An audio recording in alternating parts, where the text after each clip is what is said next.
Welcome, Rishad. It's great to have you on the session. Before I introduce you to the audience, I must tell the audience that I'm going to start with what I call as a horror story, and that's how I first got to know Rishad and became friends with him.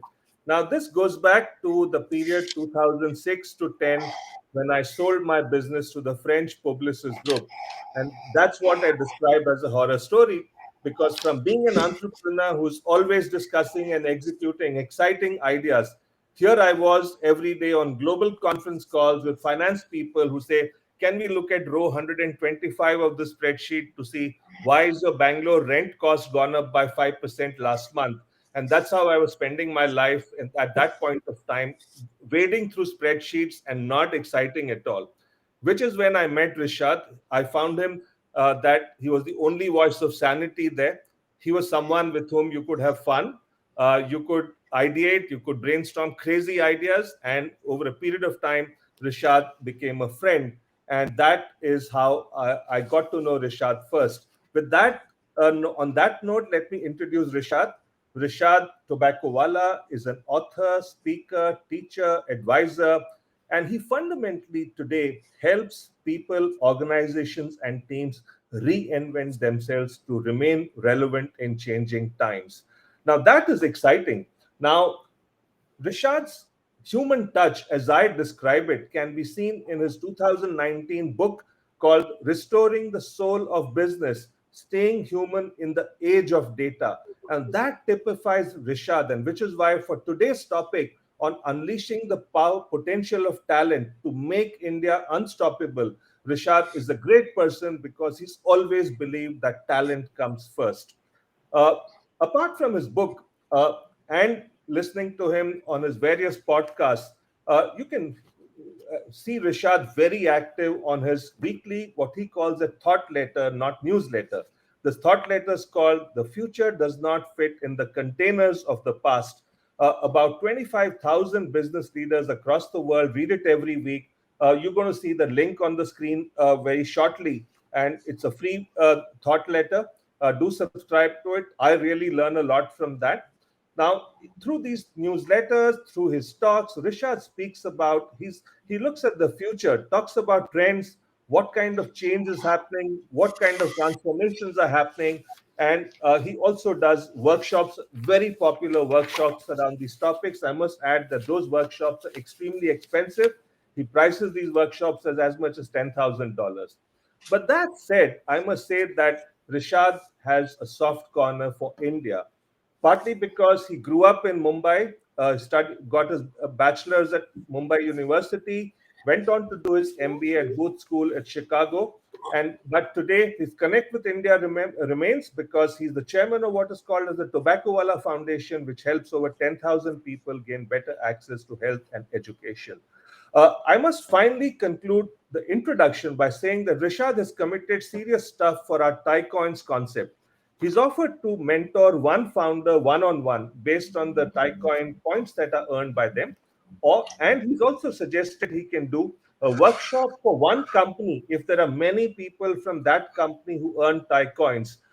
You can pick the choice of workshop from his list of workshops, but I must tell you, it's a workshop that costs $10,000 that comes free your way if you're a company which has many people earning those points. On that note, I'm going to invite Rishad for a chat on the topic unleash the potential of talent so that talent can make India unstoppable. Welcome, Rishad. I had to pull your leg in that introduction. I could not resist it. Thank you, Srikant. So, for those of you who may know, uh, the biggest advice and the only piece of advice I can give you all is be lucky to align yourself with amazing talent. And I was lucky to align myself with Srikant, who is amazing talent, or at least was amazing talent before, like me, he grew old and maybe out of style. Maybe we're not out of style. But the reality is three things. I do believe in talent. I do believe in India, and I do believe in giving back. And I'm here because the reality of it is if you get to a point of success, you don't use numbers, you use your heart. That's a great way to start. Rishad, yesterday we had a great day one of TiEcon where we had great speakers talking about how they build big businesses, how they've raised money, and so on and so forth. So, capital is not a constraint in India at this point of time. The market is flush with VC capital. The biggest challenge that startups today face is, can I hire good talent, great talent fast enough? Can I retain them? And that is what is slowing down growth and not capital. Now, you've written a lot about the fact that the companies that succeed and do well are very good at attracting high quality talent. And if you can talk about what is that magic formula that makes successful companies attract and hire and retain talent better than the not so successful ones. Absolutely. So, most of the people, including you and me in the audience who are very successful, recognize that our success is driven by the people around us as much as us. We have something to do with it, but as time goes on, we begin to realize it's the people who we manage to attract. And I'm not sure exactly because, unfortunately, because of COVID, I used to come to India every 5 months, but now I haven't been there for 2 years. But let's just imagine that India is like the US, if not advanced. And in the US, you have this issue called the Great Resignation. I think in India, the problem is how do you attract great talent? So I wrote a piece called The Great Attraction. And in that, there are 9 things that I've identified globally that attract and retain talent. So the 3 reasons that people join a company is money, fame, and power. You need money. You want to be famous, or you want to join a famous company. You want power, or you want some form of autonomy. But the reason you stay in a company is because of purpose, values, and connections. And that's become very clear. Uh, you know, I'm not going to go into the politics of the situation, but I sit here in the United States, and I'm a little concerned about our. While I'm a U.S. citizen, I grew up in India, so I consider myself to be Indian. I'm a little concerned about our position in the world right now because the rest of the world is kind of thinking there's something odd going on in Ukraine, and you got to take a stand. And companies like Nestle and everybody else is beginning to realize if you don't have purpose, values, and connections, it doesn't matter if you have money, fame, and power. Okay. At some particular stage, the right thing is more important than the spreadsheet thing. So a lot of people are beginning to realize in your companies all over the world, including in India, do I believe in the purpose, values, and connections of the company? But the last 3, which is the 3 things that have happened in the last 2 years globally, including India because of COVID, is people are looking for growth, story, and freedom. They're looking for ways to work differently. They're asking how they fit in not only the story of the company, but how the company fits in the story of them. And they're looking for growth. And clearly with Thai, growth is a big thing. But we've got to recognize that growth is really about software. And software or hardware eventually turns out to be about talent. And as a result, how you allow your talent or how you enable your talent to grow, and how you enable your talent to tell their story and give them a sense of freedom makes for successful companies. Money, fame, and power, you started with that. And when I now look at what most Indian startups do to attract talent, the fame happens because they get funded and therefore they become famous. The money part is what the main trick that they've used. For example, some of the recent news headlines I've read, companies are saying, you know what? You don't have to wait a year or 6 months or a quarter or a month to vest your stock. You can vest your stock every day. Now that's money to me.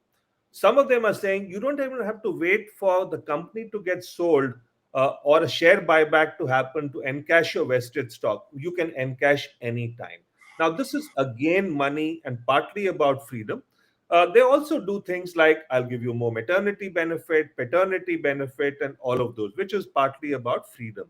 But I guess a lot of the other stuff you've spoken, purpose, value, connection, fame, power, those are the tricks that they've really missed. I'm using the word tricks in quotes. I'm not suggesting that it's a trick that is actually used, but that part of the formula is what is probably missing, actually. So that's the sense I get. They use the money part and the freedom part a bit, actually. So I'll give you a perspective.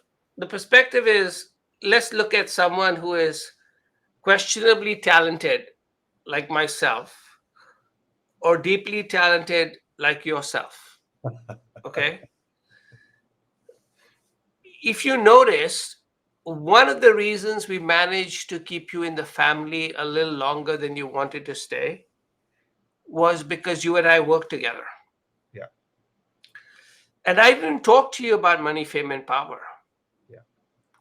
I talked to you about growth and purpose and values and connections. And both of us, you obviously are running this big conference. I'm an unemployed, starving author that you've had the opportunity to now save from, living on the streets.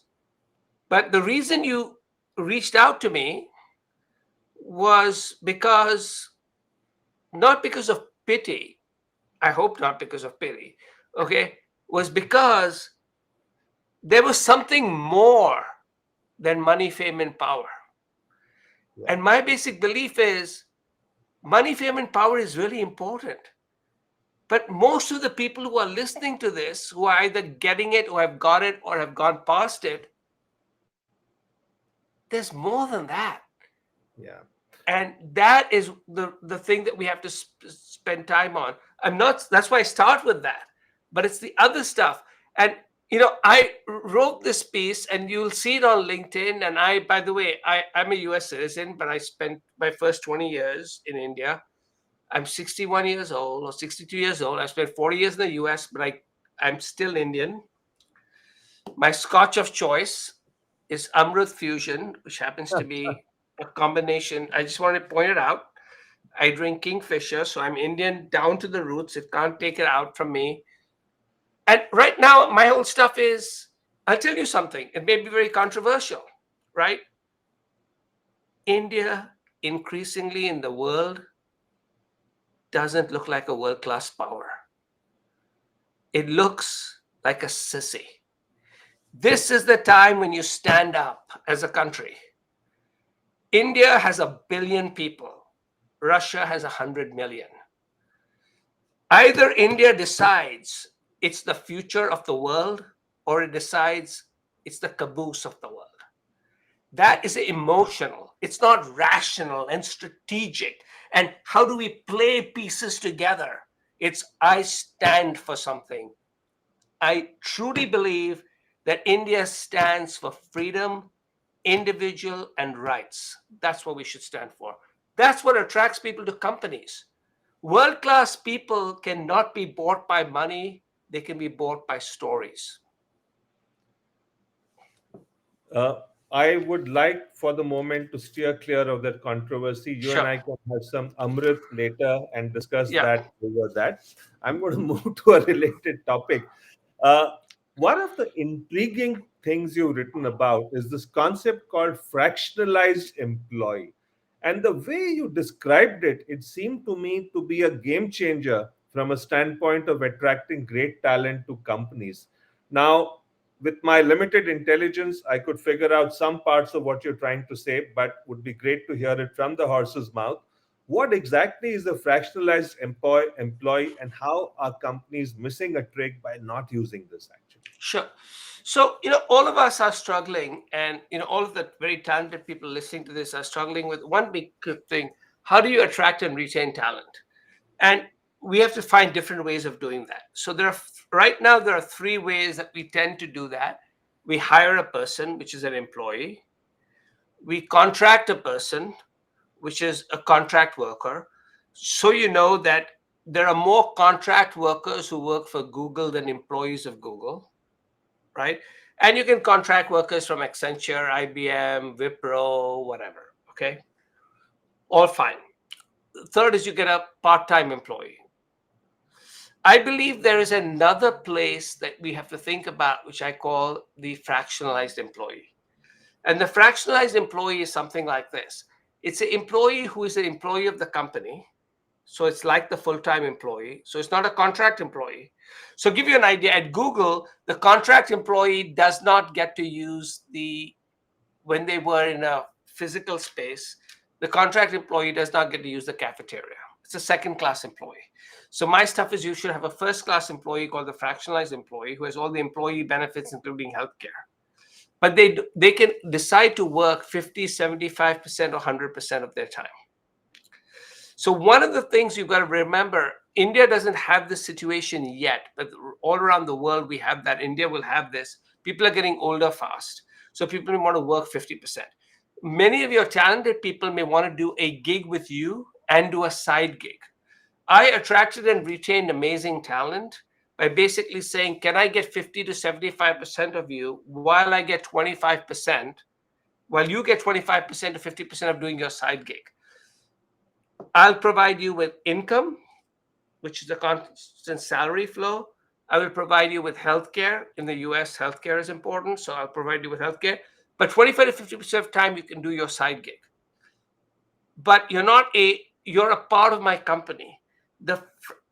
As we struggle to get world-class talent, and I will let you know that world-class talent, unlike you and me, who are not world-class talent, but everybody's listening to us, are world-class talent, want to basically have a combination of risk and some kind of, I got to look after my family. So the fractionalized employee is, why don't you ask people whether they'd like to work 50 to 75% of their time with you versus 100%? But still not be a second class citizen. You get all Not the a second class citizen. Full benefits, full rights, full everything. The only difference is if you work 50%, you get half your income, half your stock vesting, half your everything else. yeah, yeah. And So I don't that understand why people don't do that. It's the best of both worlds. yeah. Yeah, you're right. Today a lot of companies might use freelancers and part-timers. This is a formalization of that with brings in a degree of respect and a certain aura around it also. So I think make great sense actually. Rishad, this is a great idea for hiring talent, and it can be a game changer for companies who are the first ones to do it or execute it well. The other, after you hire talent, there's also what you call as upgrading a mental operating system. How do you ensure that your people are constantly learning? You, as founders, are constantly learning. And when I look around myself, look around the startup world here, I see Indian founders doing a pretty good job, including in fast paced areas like Web 3.0, Metaverse, etc., keeping up their learning curve. Because learning is now available freely on the internet. So that's not a hard to learn the technical aspects. But uh, one area where the learn so what besides the technical aspects which people learn, what are the other areas that you see people falling short with respect to not learning or not upgrading their mental operating system? So, one of the things is, obviously I'm speaking to people who are very successful. And so I'm not sure I can give you a particular amazing advice, but here's a couple of two or three things I've learned over the years. So I am now, I don't call myself old, I call myself seasoned. So I'm 62 years old. And over the past 3 weeks, I have presented a presentation called The Future of the Internet, where I've tried to explain Web 3.0, metaverse, crypto, wallets, and DAOs. And I've done that with 19 major companies around the world. Uh, and a lot of people have asked me, how the hell do you still know what you're talking about, you old, decrepit loser? Right? And I said, look, besides fooling yourselves, here are three things that I've continued to do. And this is what I would try to encourage many of you superstars who are both younger and far more successful than Srikant and me. But here are the three things I would suggest. One is spend an hour every day learning new things. And that's what I do. The second is build a case for the exact opposite of what you believe. Many of you are so successful that you'll start to begin to believe that your flatulence, which in India would be called farts, smell like Chanel 5. It doesn't.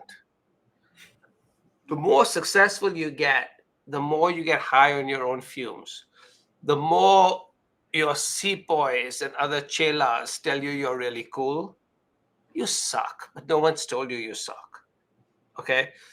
I worked for legends in the marketing services industry, and I would go into the offices and get thrown out of the offices because I said the emperor does not wear clothes. And that happens to be one of the people I worked for was a gentleman called Maurice Levy who ran an 87,000 person company. And I would go in and say, this is the stupidest idea I've ever heard. And then I would go down in Paris and sit in the bar and have a drink because he would throw me out of his office. He wouldn't fire me off the company. But the idea of basically thinking of the opposite of what you think is true is important. And the third is learn new things. All of you entrepreneurs think you're really cool. You are. You're far cooler than I've ever been. But at some particular stage, there's a new generation of cool that's coming in. So, for instance, the reason I started writing on Substack, which is, for those of you who are interested, it's rishad.substack.com, which is rishad.substack.com.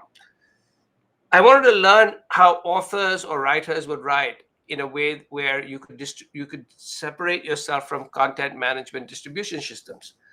And now I reach 30,000 people, hundreds of CEOs all over the world. And the third part is do. So one is spend an hour learning. Number two is build a case for the exact opposite of what you believe is true. And third is do cool shit, even if you're really senior. Keep working at it. Great advice. 3 words of advice. To the do cool shit part, I'm going to add one more thing which I learned from, which I heard from a CEO that I know in the US. He's a CEO of a large knowledge process outsourcing company. He's saying, irrespective of what other colleagues think, I make it a point to pull in a young kid twice a month to teach me an area that I don't know because I don't believe I can learn on my own. So you pull in my youngest employee who has skills in a certain area and I get him to mentor me. Reverse mentoring is probably an extension of your do cool shit principle, I guess. Absolutely, absolutely. And it's these things are so important.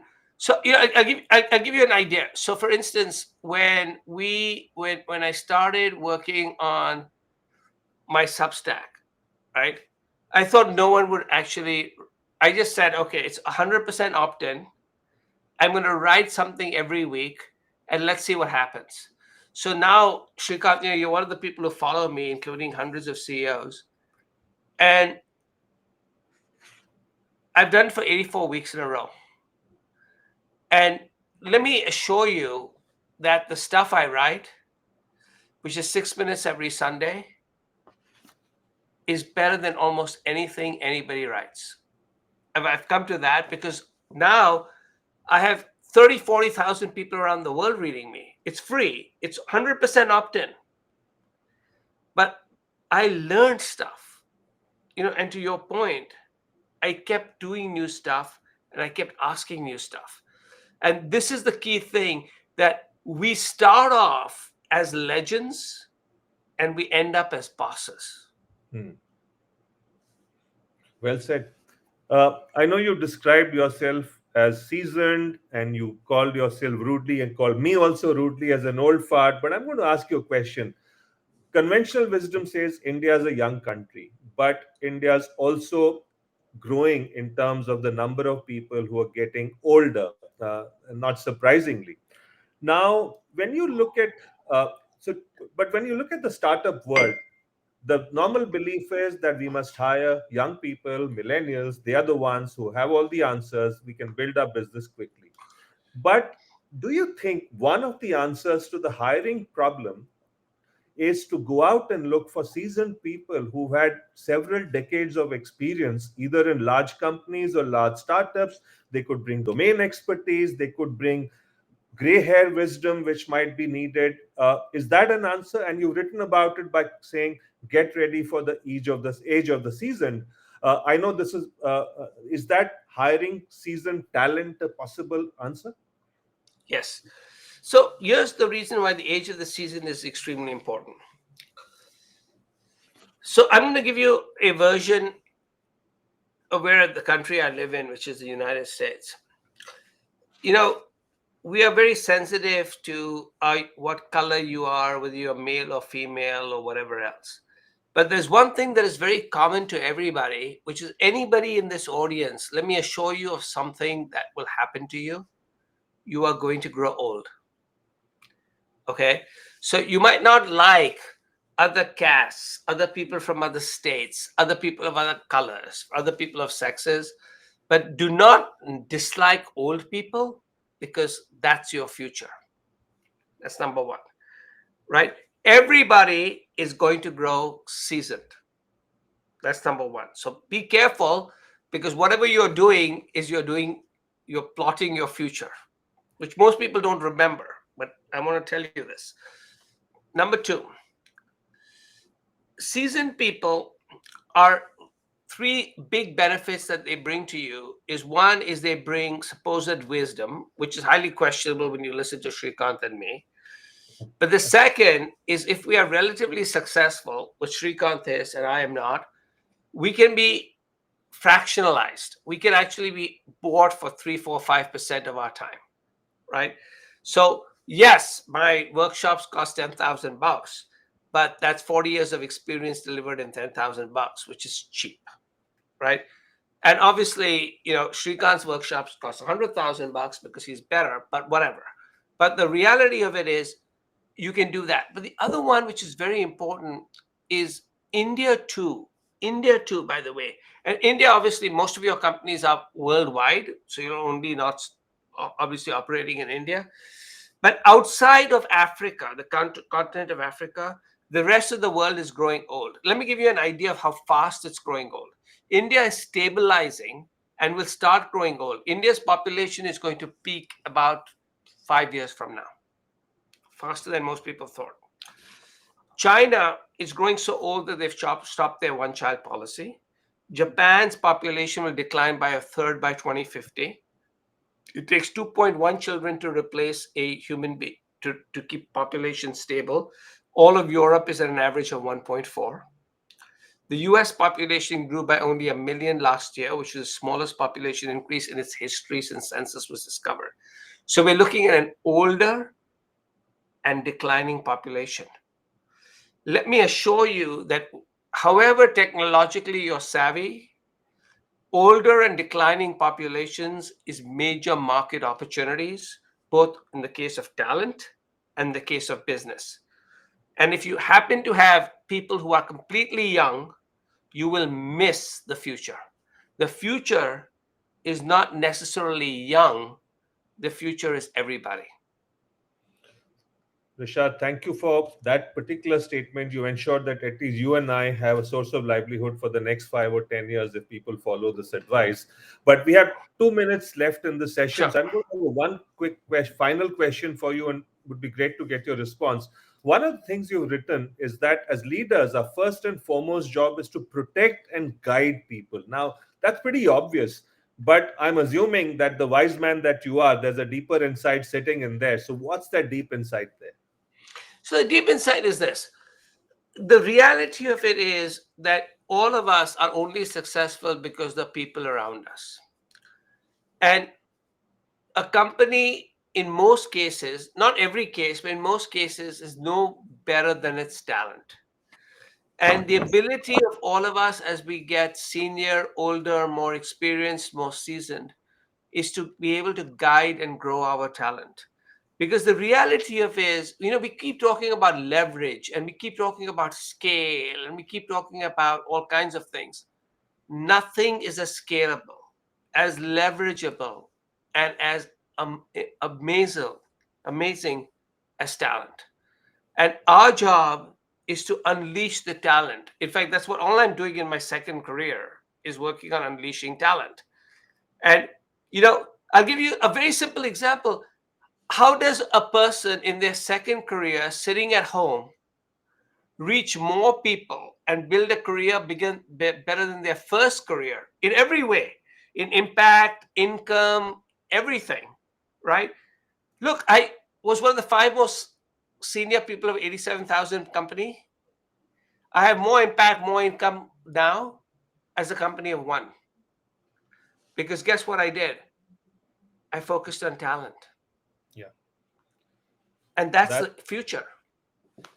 that's a great way to end the session. I'm going to end the session simply by saying we all learned Maslow's hierarchy when we were studying doing MBA. You come up with a new hierarchy today, actually: money, fame, power, purpose, value, connection, growth stories, and freedom. That is fantastic. That's a great takeaway. I'm sure it's going to form the content of many startup textbooks down the years. Thank you for this, Rishad. Absolutely. Thank you. And for people who want all this stuff free, just go to rishad.substack.com. It's free all the time, once a week. Thank you, Rishad. Pleasure having you here. Thank you, Srikant. And I'm so glad we got to meet.